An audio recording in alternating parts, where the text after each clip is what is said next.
Hello everyone, welcome to my channel Mathematical. So this video is in continuation to my previous video in which I have discussed Mathematics-1 paper of December 2019. In this video we will discuss section C of that paper. So you can have a look at the section C.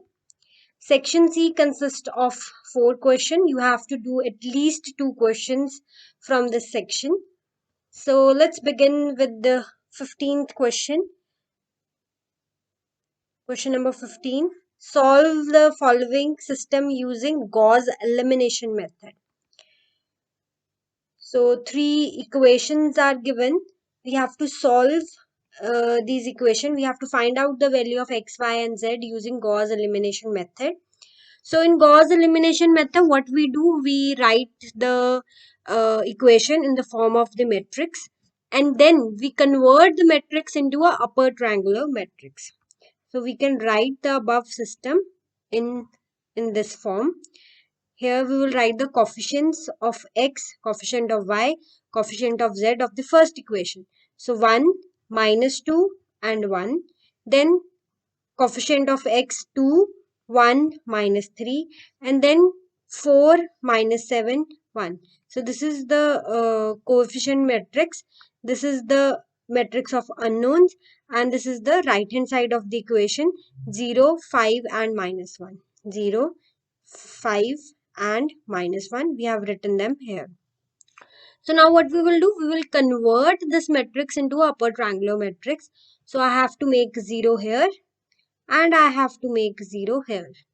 Okay, I already have 1 here, so that's good for me. Okay, I can easily use a transformation R2 goes to R2 minus 2 R1 and R3 goes to R3 minus 4 times R1. Okay, so we'll apply this transformation. It will make 0 here and 0 here. So let's apply that. So here it will become 2 minus 2, 0. Here it will be 1 minus 2 of minus 2. So 1 plus 4, it will become 5 here. Then here it will be minus 3 minus 2. So minus 5.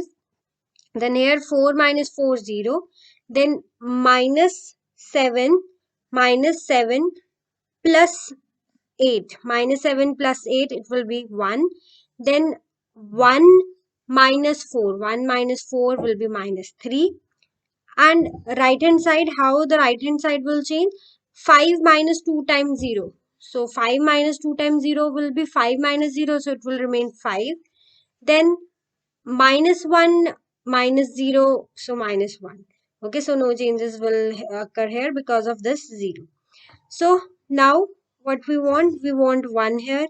Okay, I can divide the second row by 5. Okay, so let's divide the second row by 5. So I'll get 1 here, minus 1 here and 1 here. Rest other things will remain as it is.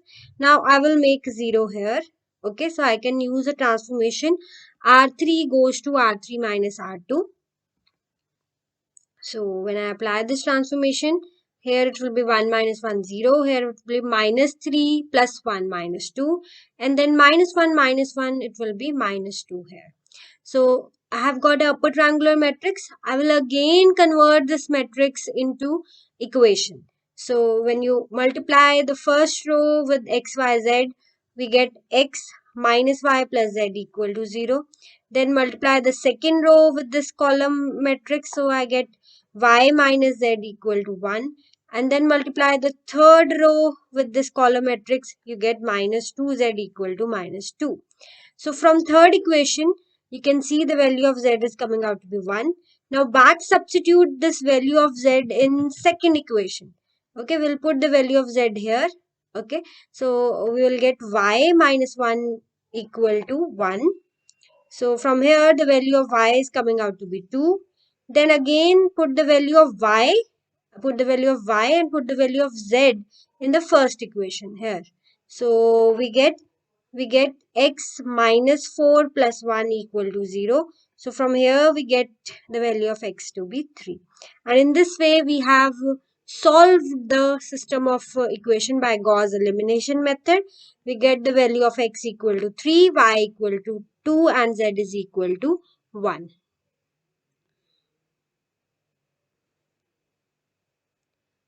Now let's move to the next question. Question number 16, A part. Find the volume of the solid generated by the revolution of the cardioid r is equal to a1 plus cos theta about the initial line. Okay, so let me give you some information about the cardioid first. Okay, so cardioids are, uh, as the name suggests, cardioid. Cardioid means related to heart. Okay, so cardioids are a special type of graphs, and the shape of these graphs are always heart shaped.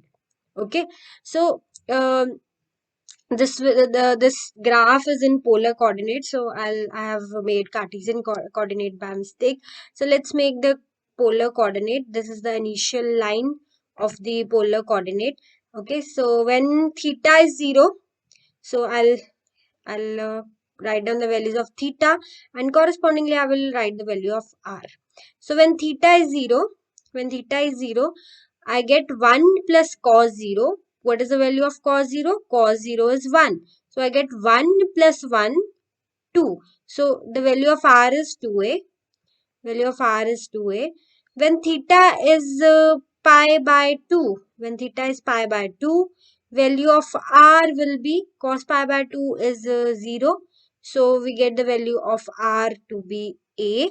Okay, so if suppose at 0 the value of the graph is here, suppose this distance is 2a, so at pi by 2 it will be half of this, so graph will be here somewhere. Okay, r will be this much distance. When theta is pi, when theta is pi, so cos pi is minus 1, so r will be 0. Okay, so when we move when graph moves to this side, the value of r becomes 0, so it's here. So graph is, the shape of the graph is like this. Okay, and cardioids are always symmetric, and I already told you it will be heart shaped, so it will be something like this. Okay, it will be heart shaped like this. So what we are doing, we are revolving this cardioid, we are revolving it around the initial line, and we have to find the volume of the solid generated by the cardioid. So volume in polar coordinates is given by this formula, 2 pi r square sine theta dr d theta. Let me make the graph again. I'll remove it and I'll make the graph again. So the graph is like this. This is the initial line. The graph is something like this, heart shape. Okay, and we are revolving this along the initial line. So when you revolve it, a solid is generated, and we have to find out the volume of that solid. So when the area is this, and we have to see the area, the initial values of this integral in for this area. So theta is changing from, for this area, theta is changing from 0 to pi. Okay, 0 to pi it's changing, and r is changing from 0 to a1 plus cos theta. Okay, so this integral will be, value of r will be from 0 to a1 plus cos theta, and value of theta will be from 0 to pi, 2 pi r square sine theta dr d theta. Now let's just integrate this integral with respect to r first. With respect to r, 2 pi is constant and sine theta is constant. So integration of r square with respect to r is r cube by 3. Lower limit is 0 and upper limit is a 1 plus cos theta. When we'll put the limits, we'll get a cube 1 plus cos theta cube by 3. So 2 pi by 3 is taken outside because it's constant. A cube 1 plus cos theta cube sine theta d theta. Now this is a function in theta. We have to integrate it with respect to theta. We'll make the substitution here. We will put 1 plus cos theta equal to t. So when you put 1 plus cos theta equal to t, the derivative of this is minus sine theta d theta equal to dt. So we get the value of sine theta d theta equal to minus dt. So we can use this value of sine theta d theta here. Okay, so this integral will become and also look at the limits. When theta is 0, when you put theta equal to 0 here, you get the value of t equal to 2, and when you put theta is equal to pi, you get t equal to 0. So this integral volume integral become 2 pi a cube by 3 2 to 0 t cube minus dt. So this is in minus, so we can interchange the limit and we can make the integral positive. So this is 2 pi a cube by 3 0 to 2 t cube dt. Now this integration of t cube is t4 by 4, and the limits are from 0 to 2. When you will put the limits, when you will put 2 here, you get 2 to the power 4, and 2 to the power 4 divided by 2 square, so only 2 square, we will get only 2 square here. 2 square is 4, 4 to the 8, so we get 8 pi a cube by 3 as the volume of the solid generated by the cardioid. So this completes 16th question A part. Now let's do 16th question B part. Find the volume of the sphere of radius A. So sphere of radius A is generated by a circle of radius A. So if we have the circle in Cartesian coordinates, the equation of this circle is given by x square plus y square equal to a square. X square plus y square equal to a square. If we rotate this region, this particular region, I'm shading this region here. If we rotate this region around the x-axis, a sphere will be formed. Okay, so with the help of this region, we can make a sphere. Now, volume, when we rotate any area by x-axis, the volume is given by a to b pi y square dx. Now, what is y square from here? Y square is a square minus x square. What is a here? A is the lower limit, this point. So, lower limit here is minus a, and b is the upper limit. B upper limit here is a, because this point is minus a comma 0. So, the x coordinate is minus a here, and x coordinate here is a comma 0. So, we'll put these points. We'll put these values here, minus a to a, pi a square minus x square. Now this is a even function, and integral is from minus a to a. So this integral becomes 2 times 0 to a, pi a square minus x square, and pi can be taken outside the integral because it is a constant. Now we integrate a square minus x square. A square is a constant. So integration of a square is a square minus x, and integration of x square is x cube by 3. This integrated. Now put the limits. Put the upper limit, it will become a cube minus a cube by 3. When you put the lower limit, it will become 0. So we get 2 pi a cube minus a cube by 3. A cube minus a cube by 3 will give us 2a cube by 3. When we multiply it with 2 pi, we will get 4 pi a cube by 3. So this completes question number 16th B part. Now let's do the next question. 17a. Use Cramer's rule to solve the system of linear equation. Cramer rules is very easy to do. Find out the write firstly these equation in the form of the matrix. So above equation can be written like this. Okay. Then find the determinant of the coefficient matrix. Okay. So you can find the determinant of this matrix and it will come out to be minus 78. So determinant is non-zero. Determinant of the coefficient matrix is non-zero. So the given system has unique solution. So now we will find out delta x, delta y and delta z, and from there we will find out the value of x, y and z. So delta x is given by this. So how we find out delta x? What we do, we replace the first column in this delta by the right hand side of the equation 1, 11, 21. Okay, so whenever you have to find delta x in Cramer's rule, what you have to do, replace first column by the right hand side of the equation 1, 11, 21, and rest other columns remain as it is. Now find out this determinant. It's very easy to find out this determinant. It will come out to be minus 312. And now to find out x, divide delta x by delta. So x is equal to delta x upon delta, so which is minus 312 upon minus 78. So value of x is coming out to be 4.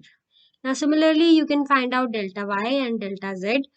Okay, so delta y, what will be delta y? Replace the second column in coefficient matrix by the right hand side of the equation. Okay, and find its determinant. It will come out to be 156. Okay, now to find out the value of y, divide delta y by delta. So you will get the value of y to be minus 2. Then in the similar way you can find out delta z. So replace the third column in the coefficient matrix by right hand side. Okay, and find out the determinant. It will come out to be minus 78. And divide delta z by delta, you will get the value of z to be 1. So in this way we have calculated x equal to 1, y equal to x equal to 4, y equal to minus 2, and z equal to 1. So we have done 17th A question. Then 17th B part. 17th question B part. Evaluate 0 to infinity x square plus 4 e to the power minus 2x square dx. So to solve this, we'll use gamma function. To solve this. So what we will do, we'll split this integral into two parts. So we'll separate x square and 4. So we'll get two integrals from here, 0 to infinity x square e raised to power minus 2x square dx, and plus 4 times 0 to infinity e raised to power minus 2x square dx. I have named this integral as I1 and I have named this integral as I2. Okay, so I have named the first integral as I1 and the second integral as I2. We'll solve I1 first. So let's solve I1. So I1 is 0 to infinity e raised to power 0 to infinity x square e raised to power minus 2x square. Here we'll make the substitution 2x square equal to t. So let's substitute 2x square equal to t. So 4x dx become dt. So which gives me x dx equal to dt by 4. And also from here the value of x from here is under root t by 2. You can check, it's coming out to be under root t by 2. So 1x will combine with dx here. 1x, this is x square. 1x will combine with dx, and that we will replace by dt by 4. E raised to power minus t will come instead of 2x square. We'll put t, and 1x instead of 1x will put under root t by 2. So I1 becomes 0 to infinity under root t by 2 e raised to power minus t dt by 4. Now let's further solve I1. So I1 is this integral. Let's take out the constant outside, and inside we are left with t to the power half e raised to power minus t. Now we have to make this of the form of gamma function. We know gamma of n is given by 0 to infinity x raised to power n minus 1 e raised to power minus x dx, right? So we can make it of the form of the gamma function. 1 by 2 can be written as 3 by 2 minus 1. So this is 3 by 2 minus 1 e raised to power minus t. So this is gamma 3 by 2. This integral become gamma 3 by 2, and gamma 3 by 2 is half gamma half. Gamma half is root 2. So we get root pi by 2.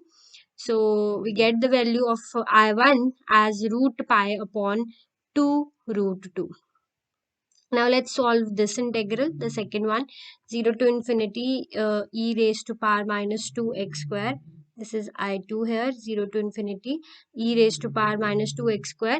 We can directly write its value to be under root pi upon 2 root 2. Why? Because we have done in the previous video, I have shown you proof of one special kind of integral, which is e raised to power minus h square x square. The value of this integral is root pi upon 2h upon 2 times h here is root 2, so we can directly use the value of this integral. Now just put the value of I1 and I2 here. Let's put the value of I1 and I2 here, and we'll get our answer. Let's put the value of I1 and I2 in this equation. So I1 is under root pi upon 8 root 2 plus 4 times I2 is root pi upon 2 root 2. You can further simplify it and you will get the answer. Now let's move to next question, 18th A part. Show that T R3 to R3 defined by T of x, y, z, x plus y plus z plus x is a linear transformation. So to show anything linear transformation, we have to show T of alpha u plus beta v is equal to alpha times T of u plus beta times T of v.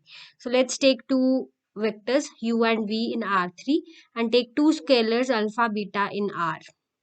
Let's find out T of alpha u plus beta v. Put the value of u and v. Now these are the scalars, these can be multiplied inside this 3 tuple. This is also a scalar, this can be multiplied inside. So it becomes T of alpha x1, alpha y1, alpha z1 plus beta x2, beta y2 plus beta z1. Now these two vectors can be added. So it becomes T of alpha x1 plus beta x2, comma alpha y1 plus beta y2, comma alpha z1 plus beta z2. Now this is a 3 tuple and we are applying transformation on 3 tuple. And what is the transformation? Transformation is this. Transformation is giving us a 3 tuple where first element is x plus y, means we are adding the first two elements, then second and third, then third and first. So the same thing we'll do here. So this will be equal to add first two elements, then second and third, and then third and first. The same thing we have done here. Now here we'll bring the terms which have alpha in them together and we'll bring the terms which have beta in them together. So I can collect a alpha 1, a y1 and beta x2, beta y2. Same here also, alpha y1 can be collected with alpha z1, beta y2 can be collected with beta z2, alpha z1 can be collected with alpha x1, beta z2 can be collected with beta z2 can be collected with beta x2. Now we'll split this tuple into two parts. Okay, so this can be written as alpha times x1 plus y1, comma alpha times y1 plus z1, comma alpha times z1 plus x1 plus beta times x2 plus y2, beta times y2 plus z2, beta times z2 plus x2. Now take out alpha common from here and take out beta common from here. So it is alpha times x1 plus y1 plus comma y1 plus z1 comma z1 plus x1 plus beta times x2 plus y2 comma y2 plus z2 comma z2 plus x2. And this is the image of t x1 y1 z1 and this is the image of x2 y2 z2. So this can be written as alpha times t of x1 y1 z1 plus beta times t of x2 y2 z2. So this is equal to alpha t of u plus beta t of v, and this proves that T is a linear transformation. This completes the 18th A question. Then last question, 18th B.